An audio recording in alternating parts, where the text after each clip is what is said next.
मी ग्रामपंचायत राळपट्टीच्या तक्रारी संदर्भात उपोषणाला बसलेला आहे. काय विषय, काय मागण्या, काय माझी मागणी जवळपास 2 वर्षापासून ग्रामपंचायतची पूर्ण टोटल कामाची चौकशीची मागणी आहे. एमआरजीएस असेल, 15 जागा असेल, दलित वस्ती असेल, जनसुविधा असेल, या सर्व कामाची चौकशी करावा ही माझी मागणी आहे. काय काय भ्रष्टाचार झालेला आहे त्यामध्ये एमआरजीएसमध्ये ज्या विहिरी मंजूर करायचे त्याचे निकष न पाळता मंजूर करण्यात आलेले आहे. गायगोठे पण ते निकष न करता मंजूर केलेले आहे. एका कुटुंबात 2-2 व्यक्तींना मंजूर करण्यात आलेले आहे. नवरा बायकोला सुद्धा मंजूर करण्यात आलेले आहे. या सर्व बाबींची मी सखोल पत्र देऊन यांना चौकशी करण्यात कळवलेले आहे. नाही, आज तुम्ही उपोषणाचा डायरेक्ट हत्यारोप बसले. यापूर्वी तुम्ही काय पाठपुरावा केला? यापूर्वी मी जवळपास 2 वर्षापासून पाठपुरावा चालू आहे. 2 ऑक्टोबर 2024 रोजी मी उपोषणाला बसलो होतो. तर त्यावेळेस मला मॅडमनं आश्वासन दिलं त्या की 15 दिवसाची आज चौकशी करून कळवते.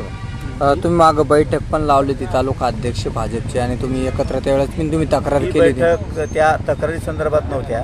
ती बैठक त्या शेतकऱ्यांना फार मॅडम त्रास देत होत्या म्हणून आम्ही तालुक्यांना आग्रह केला आणि तालुका स्तर आग्रह करून त्या पंचायत समितीला मीटिंग लावल्या. शेतकऱ्यांचे प्रश्न मार्गी लावण्यासाठी लावले.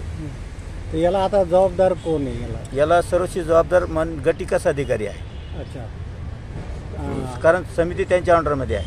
नाही, आता तुम्ही सत्ताधारी आमदार पण ताई आणि असे असताना तुम्हाला उपोषण करण्याची मला आमची सत्ता आहेच आणि सत्तेचा आणि एका ग्रामपंचायत तक्रारीचा काही नाही, तर सत्तेचं पूर्ण पण पाठिंबा आहेच आम्हाला. पण तुम्ही आता ह्या तुमच्या तक्रारी आमदार कडे केल्यात का किंवा कलेक्टरकडे केल्यात? आम्ही कलेक्टरला दिलं, विभागायुक्त दिलं, मंत्रालयात सुद्धा तक्रार दिलेली आहे. या संदर्भात पूर्ण पत्रव्यवहार झालेले आहे. आता पुढची भूमिका काय राहणार तुम्ही? जोपर्यंत मॅडमची विभागीय चौकशी करण्यात येत नाही तोपर्यंत उपोषणाला स्थगिती नाही. मॅडम कोणत्या? BDO गट विकास अधिकारी रावताळे मॅडम. चला, आपलं नाव? पूनमचंद्र चव्हाण, माजी सरपंच राळपट्टी तालुका.